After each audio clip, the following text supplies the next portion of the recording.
yang saya sampaikan pada kesempatan yang berbahagia ini. Yang pertama, apapun itu kita tentu tetap mengapresiasi ya. Insya Allah sebentar semua para tampol dan nampol ini akan mendapatkan amnesti, walaupun dalam tanda petik secara moral, material ya kita sudah mengalami ya, kita sudah dipenjara, kita sudah dihinakan, kita di berbagai macam dipermalukan dalam ketika rezim itu berkuasa. Tapi saya yakin secara psikologis, secara administratif ini sangat izin. Waktu saya ke Singapura, kita habis itu acara di Batam sama Bang Sanggada, saya masih dicekal tuh Bang yang ketiga kali itu.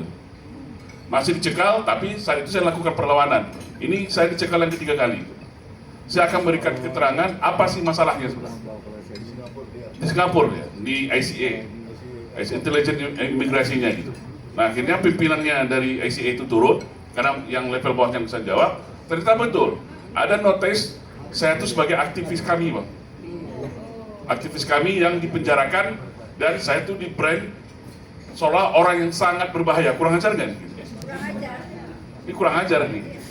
Karena apa? Pertama, taruhlah kita berbicara organisasi namanya kami kan.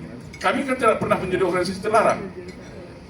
Ternyata artinya di sini adalah telah terjadi penjalan wewenang oleh aparat tertentu ya, untuk memframing saya ini seorang penjahat gitu. Nah, perdebatan itu sampai 3 jam Bang. Sampai 3 jam kita berdebat sampai jelaskan. Sekarang kita googling. Itu zamannya Jokowi, sekarang zamannya Prabowo berbeda sebelah. Jokowi itu siapapun yang nggak setuju, itu lebih komunis daripada komunis sebelah. Dipenjarakan sebelah, dikriminalisasi sebelah. Nah itu era itu sudah selesai sebelah. Sekarang eranya Prabowo. Kenapa saya masih dicekal? Nah ternyata dalam sistem mereka itu harus aparat terkait lagi mengkonfirmasi gitu. Nah, oke, berarti saya harus hubungi Depo atau siapa ini sebelah? Oh enggak, gini aja Pak Ci, kata dia kan, kita diskusi gitu dia. Diskusi, permasalahannya apa?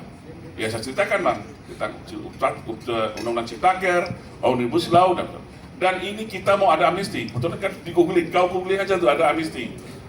Siapa nggak tahu jumlahnya, marah dia yang nyebutkan Bang, ada 1178 ya. Iya. Yang akan mendapatkan amnesti.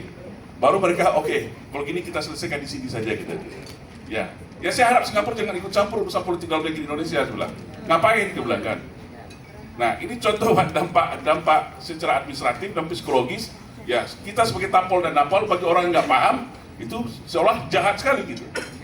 Jahat sekali. Nah, saya sebagai pebisnis juga Bang itu pengaruh gitu. Ya, kita ketemu. Iya gitu. Nah, atau pernah kok rasa ingat ya namanya gitu. Kita langsung keluar di googling tuh, ramai gitu kan gitu. Nah, saya harap dengan amnesti ini saya insya Allah dikabulkan ya. Ini sangat berdampak positif untuk kita semua. Terus yang kedua, saya menindaklanjuti apa yang disampaikan Bang Roy Suryo tadi betul.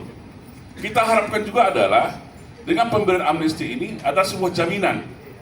Jaminan tidak akan ada lagi upaya kriminalisasi oleh pemerintah atau penguasa terhadap suara-suara para aktivis gitu. Tidak ada pemungkaman lagi gitu kan. Karena istilahnya gini, ketika sebuah kebenaran itu dibungkam berarti ada kejahatan dan kebusukan sedang disembunyikan. Betul tidak? Nah, fakta empiris yang kita harapkan itu adalah tidak ada lagi upaya kriminalisasi terhadap Rosuryo, Risman Syarifar, Dr. Tifa, Abraham Samad dan teman-teman lainnya. Setuju? Setuju. Nah, kita harapkan itu salah satu ya, saya yakin Pak Prabowo tetap adalah seorang pemegang kekuasaan tertinggi ya. Tidak bisa disetir, makanya semoga podcast kita hari ini dilihat oleh Pak Kapolri ini Bang. Presiden sekarang itu adalah Prabowo ya. Ya, seperti Pak Gatot bilang kemarin di apa dia, salah satu statementnya, jangan coba-coba lagi gaya-gaya lama di periode Pak Prabowo ini. Tidak ada lagi pemungkaman upaya kriminalisasi terhadap kebebasan berpendapat. Setuju kita semuanya ya? Setuju. Oke, terima kasih. Assalamualaikum warahmatullahi wabarakatuh.